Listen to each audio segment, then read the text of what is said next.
Contempt notice అని చెప్పి పోలీసులకు అందరికి కూడా లెటర్ కూడా పంపించినాం, హైకోర్టు ఆర్డర్ కాపీ ఇచ్చినాం. ఏమవుతుందిలే పొజిషన్ డిస్టర్బ్ చేయకమన్నారు కదా, పొజిషన్లో వీళ్ళే ఉన్నారని రాసిద్దాం మనం, మనకు వ్యతిరేకంగా ఎవడు సాక్ష్యం చెప్తాడు అంటాడు పోలీస్ ఆయన. సో అందుకని ఇప్పటికైనా డీజీపీ గారు రేపు ఉదయం మేము ఈ సీన్కి వస్తూ ఉన్నాం, రైతులందరూ వస్తారు, ఈ రాష్ట్రంలోని అందరు మీడియా మిత్రులను అడుగుతూ ఉన్నాం. కాంగ్రెస్ ప్రభుత్వంలో ఉన్న ఒక గౌరవ మంత్రివర్యులు తన కుటుంబ సభ్యుల పేరు మీద కొన్ని భూముల్ని మార్చుకొని 1200 నుంచి 1500 కోట్ల రూపాయల విలువైనటువంటి 85 ఎకరాల బిలా దాఖల్ భూమి, ఈ భూమి ఎవరిది కాదు. ఎవరిది కాదు భూమి అంటే ఆ కోకాపేటలో కేసీఆర్ అమ్మినట్టు నువ్వు కూడా అమ్ము రేవంత్ రెడ్డి. పైసలు లేవు కదా రైతు భరోసాకి. మొన్ననే 400 ఎకరాలు కుదబెట్టి 10,000 కోట్లు తెచ్చుకున్నావు కదా కేంద్రం దగ్గర. గట్ల చేయాలి కానీ ఒక ప్రైవేట్ కంపెనీకి ఎట్లు ఇస్తావు? లేదు నిజంగా మీది ఇందిరమ్మ రాజ్యమే అయితే నిన్న ఆఫీస్ ఓపెన్ చేసిన కాడ ఏదో చెప్పినావు కదా, మేము పేదోళ్ళ కోసం 140 ఏళ్ళ కోసం కష్టపడ్డామని. అగో 3 తరాలుగా భూమిని అమ్ముకున్న గిరిజన బిడ్డలకి పట్టాలిప్పి ముఖ్యమంత్రి చేతనైతే పైసలున్న నీ మంత్రులు పోలీసులకు చెప్పి అర్ధరాత్రి అపరాత్రి అని లేకుండా 3 రోజుల నుంచి కన్స్ట్రక్షన్ చేస్తూ ఉంటే వెర్ ఈజ్ యువర్ ఇంటెలిజెన్స్ ముఖ్యమంత్రి గారు? ఏ మంత్రి కబ్జా చేస్తున్నాడు? ఏ మంత్రి ఆ కంపెనీ వాళ్ళకి సపోర్ట్ చేస్తూ ఉన్నాడు? ఎందుకు బిలా దాఖలా భూమి వేరే వాళ్ళ పేరు మీదకి పోతుంది అనేది ఒకసారి ఆలోచించుకోవాలి.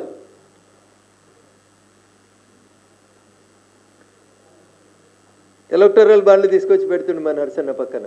ఇలా కొన్ని కంపెనీ వాళ్ళు కాంగ్రెస్ వాళ్ళకి ఎలక్టరల్ కోల్స్ ఇచ్చిర్రు 10 కోట్ల రూపాయలు అని అన్న రాసిస్తున్నాడు. ఎలక్టరల్ రోల్స్ ఏంది, దాని సంగతి ఏంది అనేది ఇప్పుడు నేను మాట్లాడాను. Today it is not my subject. కానీ ఇప్పుడు అక్కడికి వచ్చినటువంటి అరవిందో కంపెనీ కానీ, అపర్ణ కన్స్ట్రక్షన్స్ కానీ, లేకపోతే ఇంకో 3-4 కన్స్ట్రక్షన్ కంపెనీల పేర్లు ఈ పహానీలలో ఎంట్రీ చేస్తుర్రన్న. వీళ్ళందరూ కూడా పరోక్షంగా ప్రత్యక్షంగా కాంగ్రెస్ పార్టీతో కలిసి కొనసాగుతూ ఉన్నట్టు చాలా స్పష్టంగా కనబడతా ఉంది. నేను చెప్పిన పేర్లు మీడియా ముందు నిత్యానంద రెడ్డి గారు మీరు బాధపడొద్దు, ఇది నా రిపోర్ట్ కాదు. This is the report given by the joint collector. సీసీఎల్ఏకి పంపించిన రిపోర్ట్లో మీ అందరి పేర్లు రాసింది, మీరందరూ దరఖాస్తులు పెట్టిందని రాసింది. అందుకనే మీరు పేర్లన్నీ కూడా బయటికి చదవాల్సి వచ్చింది.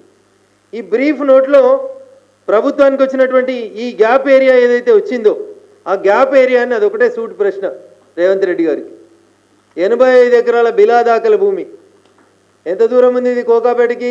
కేసీఆర్ అమ్మిన 100 కోట్ల రూపాయలకి ఎకరం భూమికి మా అంటే 3 కిలోమీటర్ల దూరం ఉంది. ఇది మ్యాక్సిమం అంటే 3 కిలోమీటర్ల దూరంలో ఉంది. ఆయన 100 ఎకరాలు అమ్మితే 100 కోట్లు ఇంటూ 100 ఎకరాలు. ఆయనకు ప్రభుత్వ ఖజానాకు వచ్చినాయో రాలేదో, రిజిస్ట్రేషన్ అయిందో నాకు తెలియదు.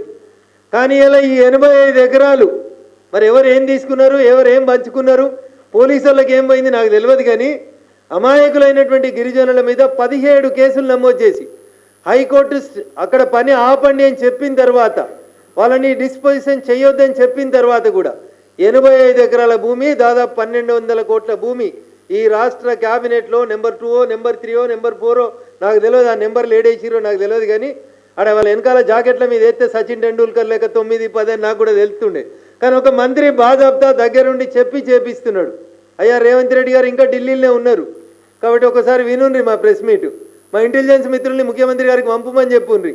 అయ్యా డీజీపీ గారు కోర్టు పని జరగొద్దని చెప్పిన తర్వాత మీ మెదక్ జిల్లా పోలీసు వాళ్ళు, వాళ్ళకి వేరే రూల్ ఉంటుందేమో నాకు తెలియదు. మరి మీరు నిజంగా ఈ భూములలో మీ పోలీసు వాళ్ళు పని ఆపకపోతే దీన్ని ఇంకో లగచర్లాగా మీరు మార్చమని కోరుకుంటే we are ready to do it.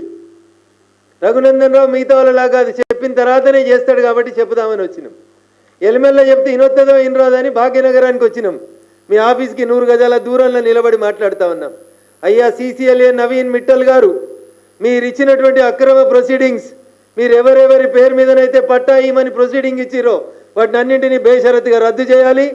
85 ఎకరాల బిలా దాఖల భూమి కబ్జాలున్న గిరిజనులకు ఇవ్వాలి. లేదు కాదు కూడదు, ఇట్లే ప్రైవేట్ వ్యక్తులకి బౌన్సర్లను పెట్టి పోలీసు వాళ్ళని పెట్టి మీరు కబ్జాలు ఇప్పిస్తామంటే ఏం దాకానైనా కొట్లాడుతుంది తెలంగాణ సమాజం తప్ప ఆగదని చెప్పి ఈ సందర్భంగా రాష్ట్ర ముఖ్యమంత్రి గారికి, డీజీపీ గారికి హెచ్చరిక చేస్తూ ఉన్నాం.